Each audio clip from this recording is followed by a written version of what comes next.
tips dari Sabda Agung. Kali ini Sabda Agung akan memberikan tips yang mudah-mudahan banyak manfaatnya untuk keluarga-keluarga yang belum memiliki anak. Jadi syarat utamanya untuk hamil wanitanya harus rutin ya. Rutin datang bulan setiap bulan ya. Tidak boleh lompat-lompat datang bulannya.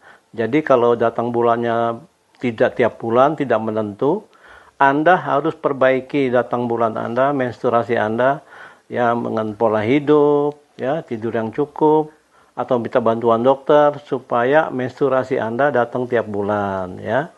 Dan setelah menstruasi itu masa suburnya ya 7 hari setelah menstruasi selesai itu masa subur.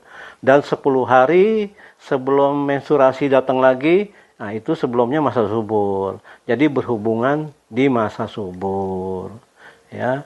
Dan kalau lagi menstruasi, usahakan, kan menstruasi itu seminggu, lamanya biasa seminggu. Usahakan minum air kelapa hijau atau kelapa muda ya, minum air kelapa ya 2 hari sekali. Jadi kalau seminggu itu bisa 3 kali. Tiap hari juga boleh ya. Kalau Anda merasa nyaman, minum air kelapa untuk menyuburkan kandungan Anda. Prianya, tolong ya, sebelum berhubungan ya 3 hari atau 4 hari, tiap hari tapi ya, makan telur puyuh ya. Mungkin 1 hari makan 3 kali, setiap makan telur puyuh rebus itu 4 atau 5 butir ya. Jadi pagi, siang, sore atau malam minum sampai Anda menemukan masa subur si wanitanya, istri Anda, jadi Anda berhubungan. Dan Anda harus yang prianya sebelum berhubungan usahakan ya 1-2 hari makan tiap hari makan durian lokal ya, durian kampung ya.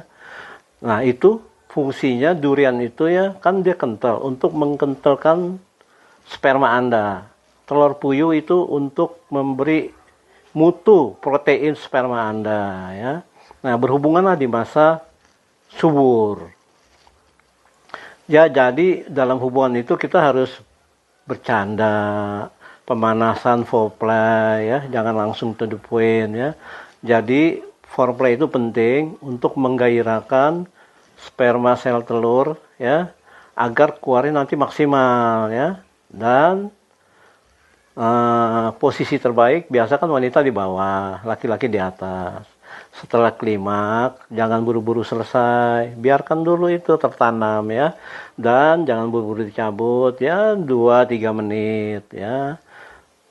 Dan posisi satu lagi ya, yang terbaik doggy system. Doggy system itu artinya wanitanya menungging, pria melakukan dari belakang. Jadi semprotan spermanya lebih dalam. Karena ada kalanya ya, kandungan wanita itu, sel telurnya itu agak dalam. Jadi sulit bertemu dengan sperma pria. Jadi tidak bisa pembuahan. Makanya ada doggy system itu paling bagus, semprotan spermanya jadi kencang masuk ke dalam.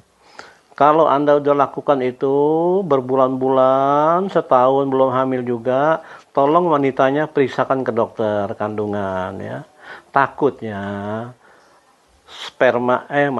sel telur itu salurannya tersumbat. Jadi saluran sel telur wanita itu tersumbat yang nggak bisa keluar, tidak bisa berjumpa dengan sperma pria. Bagaimana mau membuahi ya, bagaimana bisa hamil. Jadi biasanya dokter itu kalau saluran sel telur tersumbat, dokter melakukan operasi atau peniupan. Biasa peniupan tuh ditiup, salurannya itu terbuka lagi. Jadi saat berhubungan, sel telurnya bisa keluar dan bertemu dengan sperma pria. Dan kalau memang belum hamil juga, tolong wanitanya olahraga ya. Seminggu 2 kali, olahraga renang yang disarankan ya. Karena renang itu bergerak-bergerak untuk membuka saluran sel telur. Demikian tips dari saya, jadilah keluarga yang sehat bahagia.